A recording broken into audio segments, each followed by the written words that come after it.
사람이 눈을 가리고 걸으면 똑바로 걷지를 못합니다.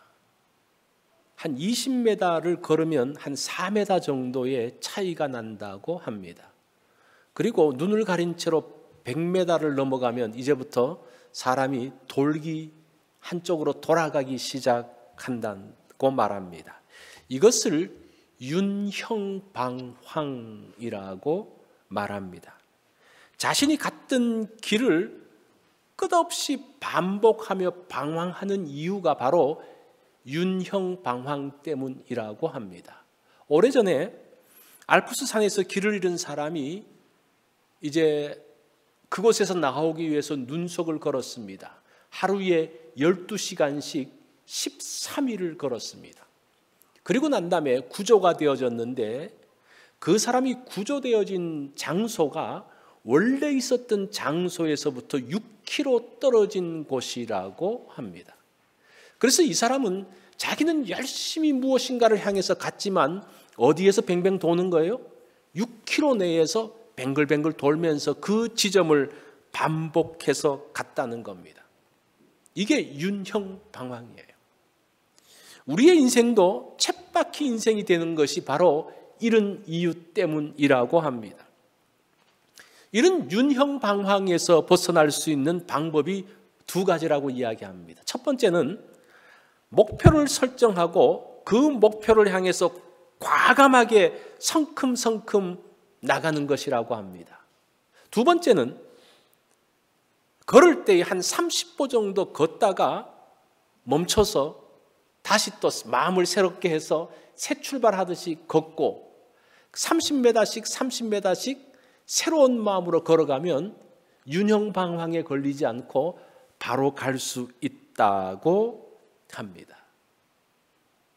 우리의 신앙도 곁눈질하면서 나아가면 윤형방황에 빠질 수밖에 없다는 겁니다. 그래서 같은 곳을 빙글빙글 돌게 합니다. 그렇지 않으려면요, 우리가 나가다가 잠깐 멈추는 일들을 해야 된다는 겁니다. 잠깐 멈추면서 말씀을 보고, 잠깐 멈추면서 기도를 하고, 그렇게 일주일을 살고 그렇게 하루를 살 때에 우리가 쳇바퀴 인생, 우리의 신앙이 그 한 자리를 맴도는 것에서 벗어날 수 있다고 말합니다. 우리가 이제 계속적으로 말씀 묵상 영상을 보내지 않습니까? 저녁에 보고 또 아침에 보내고, 그게 여러분들이 잠깐 끊는 거예요. 끊으면서 내가 다시 내 행동 방식, 내 습관대로 빠지지 않고 다시 말씀으로 돌아가면서 내 인생이 세상의 그 방황 가운데 빠지지 않고 윤형 방황 가운데 빠지지 않고 바르게 하나님이 기뻐하시는 대로 갈 수 있는 것이 바로 그런 이유라는 겁니다. 그러면 우리가 이 복잡한 세상에 살더라도 길을 잃지 않고 하나님과 함께 나아가게 된다는 겁니다. 오늘 우리는 앞으로 달려가는 것을 잠깐 멈추고 교회가 시작되어진 시점으로 한번 가보려고 해요. 교회의 처음 시작. 교회가 어떻게 시작되어졌고 그때 교회의 모습은 어떠했는지 살펴보려고 합니다. 그것이 오늘 본문의 내용이에요. 자, 오늘 본문에서 특징이 하나 있는데 그 특징은 본문의 모든 동사들이 미완료 동사로 되어져 있습니다. 이게 무엇인가 하니 미완료는 그때부터 시작되어져서 계속되는 것을 이야기하는 겁니다. 그래서 그때 이런 일이 시작되었다라는 것을 알려주는 겁니다. 초대교회의 아름다운 모습들이 언제 시작되어졌습니까? 많은 분들이 말하죠. 오순절 성령님이 오심 이후라고 말합니다. 맞는 말이지만 정확하지는 않습니다. 정확하게 말하려고 하면요, 오늘 본문의 시점을 대야 됩니다. 오늘 본문이 어떤 시점입니까? 베드로의 설교 이후입니다. 43절 말씀을 보면 이렇게 말하죠. 사람마다 두려워하는데 유대인들이 도대체 무엇을 두려워했을까요? 베드로의 설교를 들으면서 무엇을 두려워합니까? 거기에 2장 37절에 나와요. 그 위에 보면 그들이 이 말을 듣고 베드로의 설교를 이야기하죠. 마음에 찔려 베드로와 다른 사도들에게 물어 이르되 형제들이여 우리가 어찌할꼬 하거늘. 여기서 마음이 찔렸다는 것이 두려워하는 모습이에요. 그 두려움의 시점에서 시작되었다는 겁니다. 그럼 도대체 무엇 때문에 마음이 찔렸고 무엇 때문에 두려워했을까? 그것은 바로 앞에 구절 36절에 나옵니다. 무슨 말씀인지 우리 다 같이 한번 읽어볼까요? 시작.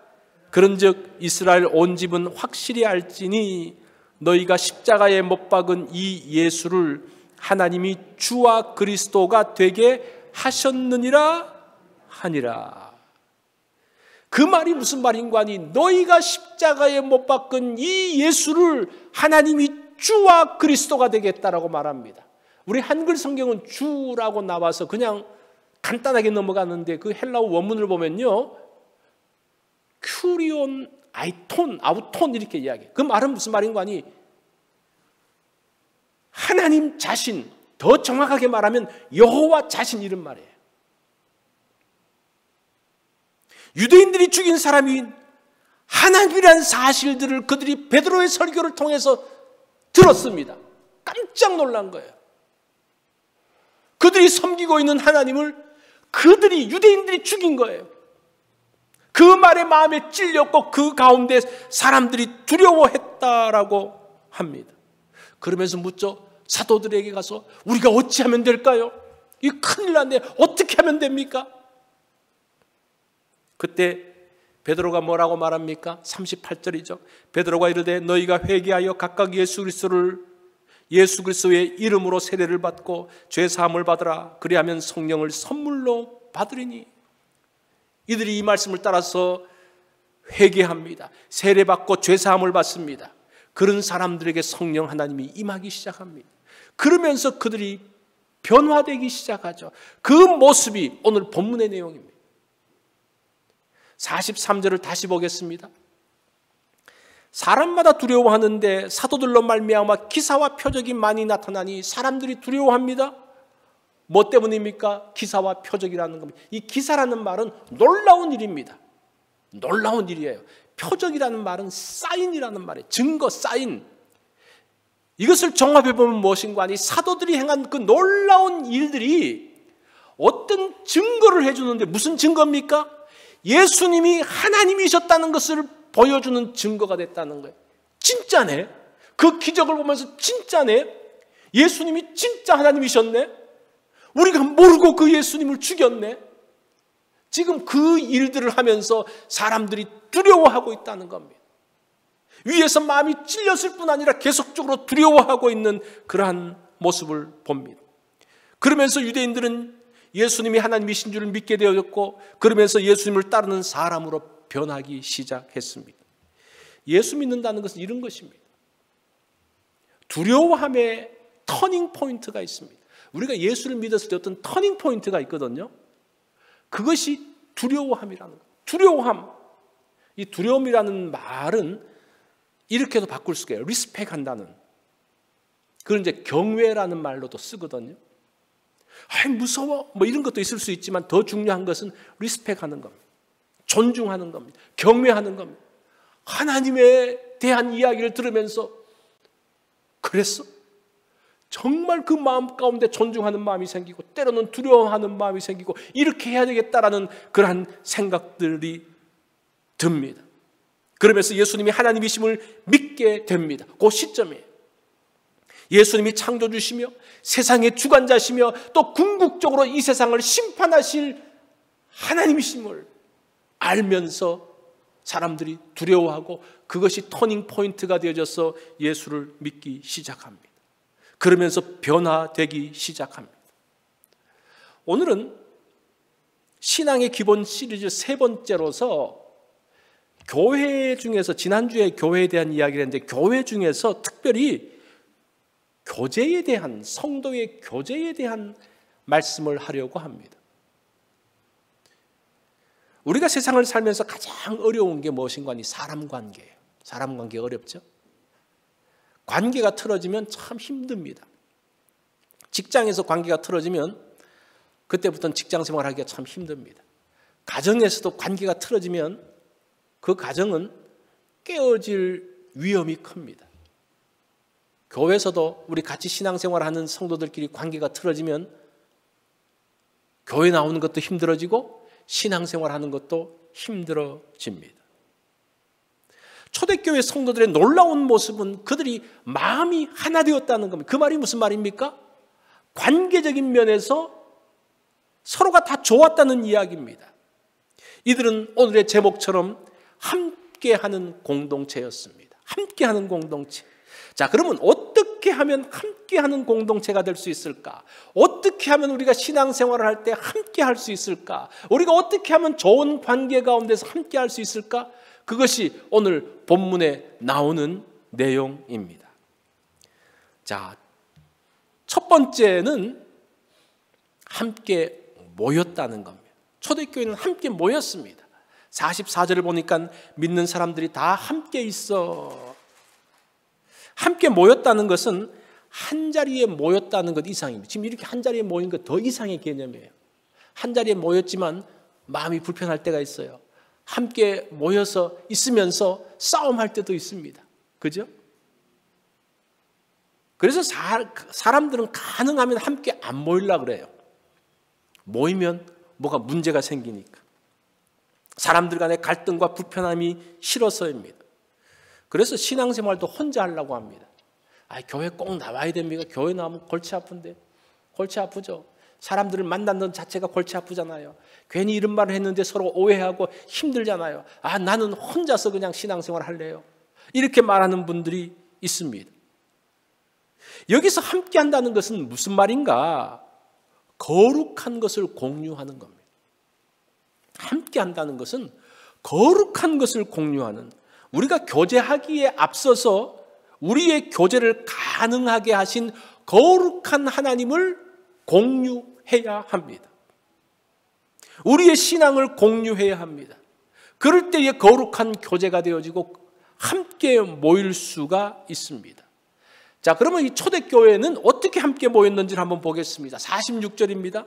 날마다 마음을 같이하여 성전에 모이기를 힘쓰고 집에서 떡을 떼며 기쁨과 순전한 마음으로 음식을 먹고라고 합니다. 이들은 함께 모였는데 어디서 모입니까? 성전에서 함께 모였죠. 그 다음에 집에서 함께 모였다고 말합니다. 이 성전에서 모일 때는 많은 사람들이 모일 때입니다. 어디서 모였을까? 아마 여인의 뜰에서 모였을 가능성이 큽니다. 이 성전을 보면, 여러분들이 그림을 한번 보시면 맨 그 오른쪽부터 보시면 밖이 이방인의 뜰이 있습니다. 그 안에 들어가면 여인의 뜰이 나옵니다. 그 안에 들어가면 이스라엘 유대인들의 뜰이 나옵니다. 그때는 남자들만 들어갈 수가 있어요. 그 다음 안으로 들어가면 제사장들의 뜰이 나옵니다. 이렇게 4개의 뜰인데 초대교회에 특별히 여자 성도들이 많았기 때문에 그들이 어디서 모였을까? 여인의 뜰에서 모였을 가능성이 굉장히 많습니다. 여인의 뜰에 헌금함도 있고요. 그 다음에 솔로몬의 행각, 그 사도행전 3장 보면 베드로와 요한이 그 걷지 못한 사람을 걷게 하고 난 다음에 사람들이 솔로몬 행각에서 모였잖아요. 그것도 여인의 뜰에 있습니다. 예수님도 여인의 뜰에서 가르쳤습니다. 자, 이 여인의 뜰에서 가르치고 있는 모습, 초대교회들이, 성도들이 이렇게 성전에서 모였습니다. 뿐만 아니라 집에서 떡을 뗐다라고 이야기를 합니다. 여기서 떡을 떼며라는 단어를 보면요, 이 뗀다라는 단어가 신약 성경에서는 대부분 성찬에 사용되어지고 있습니다. 그래서 집에서 떡을 뗀다는 말은 이 성찬식을 소그룹으로 했다는 것으로 알 수가 있습니다. 신학자들이 그렇게 이야기를 하죠. 특별히 성찬에는 2가지의 형태가 있는데 성찬이 있고 애찬이 있습니다. 예수님께서 마지막 성만찬 때 어떻게 하십니까? 같이 식사를 했잖아요. 그것까지 포함되어지는 겁니다. 그래서 이 애찬은 메시아의 잔치라고 해서 장차 이제 우리가 종말 때에 다시 한번 최종적으로 만날 것을 생각을 하면서 그들이 애찬했던 그런 의미들이 담겨져 있습니다. 그런데 이들이 성전에서도 함께 모이고 집에서도 모이는데 여기서 함께 모일 때 중요한 것은 무엇인가 하니 마음을 같이 했다는 거예요. 마음을 같이 한다는 것은 한 방향, 한 목적이라는 뜻입니다. 함께 모여서 방향이 다르면요, 서로 싸우게 돼 있어요. 이 디베이트 하면서 서로 감정이 격해지면 갈등도 생깁니다. 방향이 같다는 것을 이야기합니다. 자, 여기서 방향이 같고 목적이 같을 때에 마음이 하나가 되는데, 그런데 여러분 잘 기억하세요. 방향이 같고 목적이 같아도 가는 방법이 좀 다를 수 있어요. 그럴 때는 서로 인정해야 돼요. 이 방법이 다르다고 열내며 다투면요, 이거는 안 되는 거죠. 이거는 좀 이제 어린 사람들이죠. 우리의 방향과 목표점이 같으면 방법이 조금씩 다르더라도 함께 포용해서 가는 것이 참 중요합니다. 중요한 것은 방향이고 목적입니다. 방향이 뭡니까? 예수 그리스도가 방향이죠. 예수 그리스도를 높이는 것입니다. 거기에 초점을 맞추면 우리가 함께 할 수가 있습니다. 그렇죠? 그 방향이 같을 때의 마음이 같아집니다. 자, 두 번째는 함께 나눔이라는 게 있습니다. 초대교회 성도들은 함께 나누었습니다. 44절 중반부터 45절에 보면 모든 물건을 서로 통용하고 또 재산과 소유를 팔아서 각 사람의 필요를 따라 나눠주며 모든 물건을 통용합니다. 그런데 이 물건은 물질적인 것과 비물질적인 것이 다 섞여 있어요. 우리가 물건을 나눴다고 하면 뭔가 있는 것만 생각하는데 사실은 그렇지는 않습니다. 이 두 가지를 생각하셔야 돼요. 물질적인 것과 비물질적인 것. 어떤 사람은 물질적인 것만 하면 끝났다고 생각을 해요. 그렇지 않습니다. 비물질적인 것이 훨씬 더 중요합니다. 우리의 마음이 함께 가야 됩니다. 비물질적인 건 뭡니까? 말하는 거죠. 그 비물질적인 거예요. 우리가 어떤 태도를 갖는지, 어떤 자세를 갖는지, 이게 다 비물질적인 겁니다. 어찌 보면 물질적인 것보다 비물질적인 것이 훨씬 크고 중요할 수 있습니다. 그러면서 마음을 함께 가고, 그러면서 함께 울고 함께 웃는 것입니다. 유대 사람들이 즐겨 사용하는 비유가 있습니다. 그 비유가 무엇인가 하니 머리 둘 가진 어린 아이에 대한 이야기입니다. 이건 비유적인 이야기예요. 한 여인이 아이를 낳았는데 머리가 둘인데 몸이 하나입니다. 그래서 이제 사람들이 논쟁이 붙었습니다. 이 사람은 둘이냐 하나냐? 머리가 둘이니까 사람이 둘이지 않겠냐? 아니다. 몸이 하나인데 하나지. 그러면서 막 논쟁을 합니다. 그때 한 지혜로운 랍비가 해답을 제시합니다. 해답은 무엇인가 하니 몽둥이를 가지고 한 아이의 머리를 탁 때려봐라. 때릴 때에 한 아이만 울면 그거는 둘이고 두 아이가 같이 울면 그건 하나다. 그렇게 이야기를 했습니다. 그러면서 무슨 말을 하는가 하니 전 세계에 흩어져 있는 유대인들은 한 몸이라는 거예요. 그들이 어디에 있든지, 그들의 머리가 어디에 있든지 간에 한 곳에 때려서 아프면, 한 아이가 맞으면 온 한 몸이기 때문에 온 지역에 있는 유대인들이 다 함께 울어야 되고 기쁘면 다 함께 웃어야 된다라고 말합니다. 이게 하나라는 말이에요. 하나. 이것이 비물질적인 것으로 함께하는 겁니다. 한마디 위로의 말, 함께 기뻐하고 축하해 주는 말, 이것이 초대교회의 모습이었다는 겁니다. 그래서 여러분들이 모든 물건을 서로 통용하고 할 때 반드시 두 가지를 기억을 하세요. 물질적인 것과 비물질적인 것. 자, 45절을 보면 또 나옵니다. 재산과 소유를 팔아 각 사람의 필요에 따라 나눠주고, 여기서 재산은 부동산입니다. 소유는 동산이에요. 야, 이거 정말 완전히 그냥 다 탈탈 털리게 돼 있네. 그러겠다는 거예요. 그랬죠. 바나바도 그랬죠. 바나바는 그 예루살렘에 있는 게 아니라 구브로에 있는 땅을 팔아가지고 고향집에 땅을 팔아가지고 다 바친 그러한 모습들이 나옵니다. 그런데 이런 아름다운 모습은 사도행전 2장에 시작돼서 4장으로 끝나요. 참 아쉽죠. 5장에 가서 어떤 일이 벌어집니까? 아나니와 삽비라가 물질 나눔에 있어서 부정직한 모습이 나타납니다.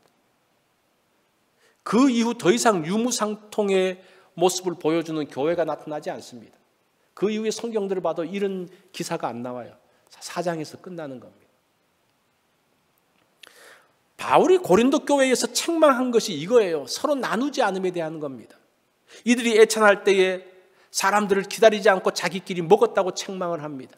그 당시 고린도 교회의 사람들, 고린도 교회뿐만 아니라 모든 교회에는 신분이 다양한 사람들이 있었습니다. 부자들도 있었고 가난한 사람도 있었습니다. 또 이 고관 대작도 있었고 또 노예들도 있었습니다. 그래서 와서 그들이 함께 애찬할 때에 이제 파트락 음식을 가지고 와서 같이 나눕니다. 늦게 오는 사람들까지 그것을 배려를 해야 되는데 자기들끼리 먼저 먹는 거예요. 많이 갖고 온 사람은 자기들끼리 모여가지고 먹는 거예요. 뒤에서 노예들은 음식을 가져오지 못한 사람들은 늦게 와가지고 먹지도 못하고 거기에 참여하지도 못했던.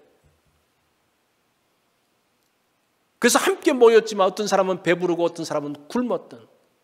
이게 참 이 먹는 문제가 걸리면요 참 힘들어요. 우리 옛날에 좀 이런 말을 해서 어떨지 모르지만 가장 추잡한 거에 뭡니까? 다른 사람 먹는 거 보는 거잖아요. 그거 기억나세요? 우리 어릴 때 어떤 애가 사탕 하나 갖고 와가지고 먹으면 그 속에 그쪽으로 애들이 쫙 모여가 그래서 맛있어 이렇게 묻잖아요. 아 맛있어. 어느 정도 맛있는데 그러면 정말 맛있어. 나도 한번 빨아보면 안 돼? 아, 안 된다고. 냄새 한 번만 맡으면 안 돼? 야, 이것처럼 정말 우스운 게 어디 있습니까? 그죠? 아, 우리 다 그렇게 살았다고요. 이 얼마나 비참하고 치사한 모습. 고린도 교회가 그랬다는 거예요. 이게 어떤 것들을 자기들끼리만 먹으면서 음식 먹는 데서의 소외됨, 참 그것처럼 좀 치사하면서도 비참한 것이 없죠. 물질적인 것을 나누려면 사실은 비물질적인 것이 먼저 나누어져야 됩니다. 그죠? 비물질적인 것이 같이 나누어지면서 서로 마음이 통하고 가까워지면서 비로소 물질적인 것이 나가기 시작하는 겁니다. 비물질적인 것이 나누어지지 않고 물질적인 것만 주면요 받는 사람도 뭐라는 거 아니? 내가 뭐 거지야? 이렇게 나가요. 이게 참 묘해요. 이게 사람을 돕는 것이 정말 어려워요. 정말 쉽지 않은 것이 바로 이런 문제라는 겁니다. 물건을 나눈다는 것이 이 두 가지가 함께 가야 된다는 겁니다. 자, 마음이 함께 되어졌고 함께 또 나누는 일들이 있습니다. 마지막 세 번째는 함께하는 공동체인데 그러면서 칭송을 받았다고 합니다. 함께 모이고 함께 나누면서 함께하는 공동체가 되었으면 그 결과가 뭡니까? 47절에 보면 온 백성에게 칭송을 받으니. 그런데 이 칭송이라는 단어가 긍정적인 것과 부정적인 게 다 포함되어 있어요. 그래서 우리가 이 말을 그냥 칭찬받았다는 것만으로 생각하는데 사실은 그렇지 않습니다. 더 정확하게 말하면요, 충격을 받으니 이렇게 번역하는 게 더 좋아요. 충격을 받으니. 이들의 행동이 임팩트가 됐다는 거예요. 예수 믿는 사람들이 사실은 칭송만 받지 않습니다. 반대하는 사람들에게 박해도 당해요.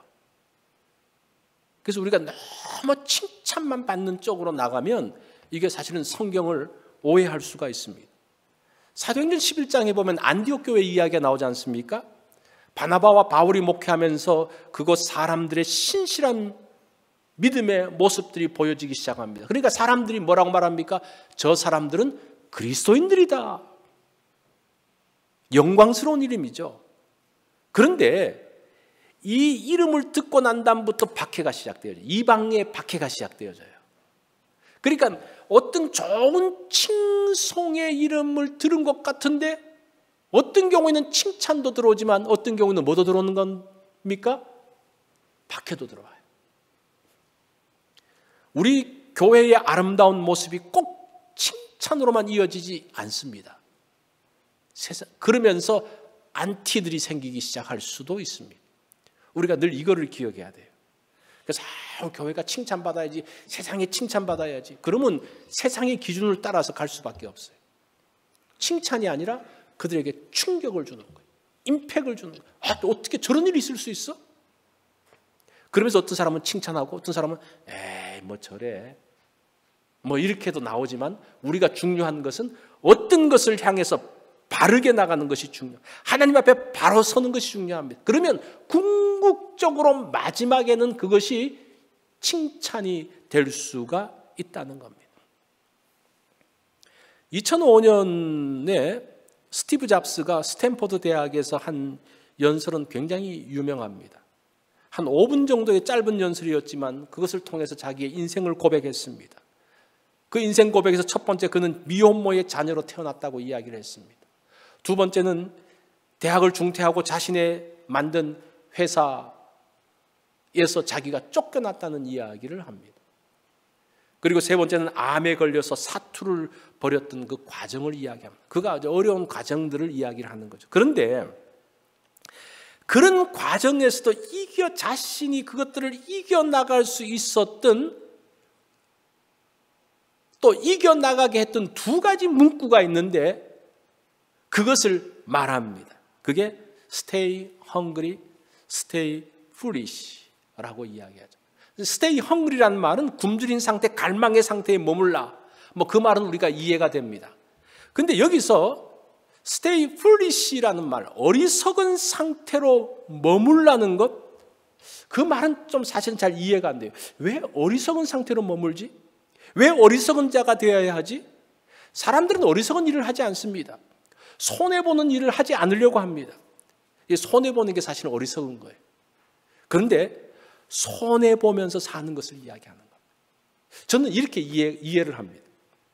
사람들은 어리석고 돈이 되지 않는다고 하지만 그곳에 머물러 있으면서, 여전히 어리석은 가운데 머물러 있으면서 역사가 만들어진다는 거예요.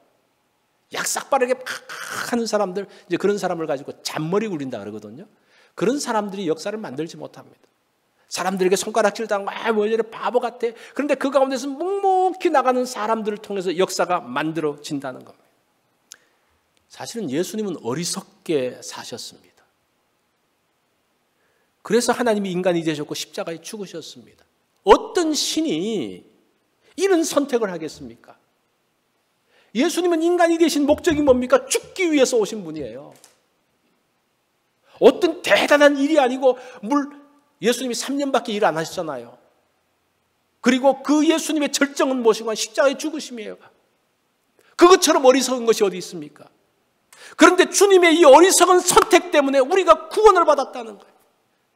이 어리석음이라는 말은 무엇인가 하니 사람들이 볼 때의 어리석음을 이야기하죠. 어떻게 저렇게, 어떻게 바보처럼 이야기해?